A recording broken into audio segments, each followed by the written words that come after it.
আগামী 10 দিন সারা দেশেই বিরাজ করতে পারে টানা বৃষ্টিপাত ও দমকা হওয়ার আশঙ্কা, এমন পূর্বাভাস দিয়েছে আবহাওয়া অধিদপ্তর। একই সঙ্গে দেশের 8টি বিভাগেই মাঝারি থেকে ভারী বৃষ্টিপাত ও তীব্র ঝড়ের সম্ভাবনার কথাও জানিয়েছে সংস্থাটি। আবহাওয়া অধিদপ্তরের বিজ্ঞপ্তি অনুযায়ী যদিও বৃষ্টিপাত অব্যাহত থাকবে, তবুও দিন ও রাতের তাপমাত্রা সামান্য বাড়তে পারে।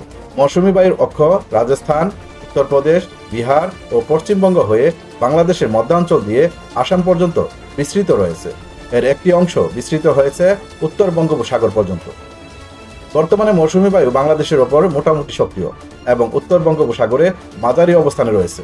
11 জুলাই রাজশাহী, ঢাকা, খুলনা, বরিশাল, চট্টগ্রাম ও সিলেট বিভাগের কিছু কিছু জায়গায় এবং রংপুর ও ময়মনসিংহ বিভাগের বেশ কয়েকটি অঞ্চলে অস্থায়ীভাবে দমকা হাওয়া সহ হালকা থেকে মাঝারি ধরনের বৃষ্টি বা বজ্রবৃষ্টির সম্ভাবনা রয়েছে।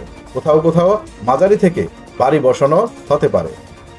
12 জুলাই খুলনা, বরিশাল, চট্টগ্রাম ও সিলেট বিভাগের অধিকাংশ এলাকায় এবং রংপুর, রাজশাহী, ময়মনসিংহ ও ঢাকা বিভাগের কিছু কিছু জায়গায় বৃষ্টি বা বজ্রবৃষ্টি হতে পারে। এসব অঞ্চলের কোথাও কোথাও মাঝারি থেকে ভারী বর্ষণের আশঙ্কা রয়েছে। 13 জুলাই রংপুর, ময়মনসিংহ, চট্টগ্রাম ও সিলেট বিভাগের অধিকাংশ এলাকায় এবং রাজশাহী, ঢাকা, খুলনা ও বরিশাল বিভাগের অনেক স্থানে দমকা হাওয়া সহ হালকা থেকে মাঝারি ধরনের বৃষ্টি হতে পারে। দেশের কিছু এলাকায় ভারী বর্ষণও হতে পারে। 14 জুলাই খুলনা, বরিশাল, চট্টগ্রাম ও সিলেট বিভাগের অধিকাংশ স্থানে এবং রংপুর, রাজশাহী, ময়মনসিংহ ও ঢাকার অনেক এলাকায় বৃষ্টিপাতের সম্ভাবনা রয়েছে। সেই সঙ্গে কিছু এলাকায় ভারী বর্ষণ হতে পারে। 15 জুলাই রংপুর, রাজশাহী, ময়মনসিংহ, ঢাকা ও সিলেট বিভাগের অধিকাংশ এলাকায় এবং খুলনা, বরিশাল ও চট্টগ্রাম বিভাগের অনেক স্থানে বৃষ্টিপাত ও বজ্রবৃষ্টি হতে পারে। কোথাও কোথাও হতে পারে মাঝারি ধরনের ভারী থেকে ভারী বর্ষণ।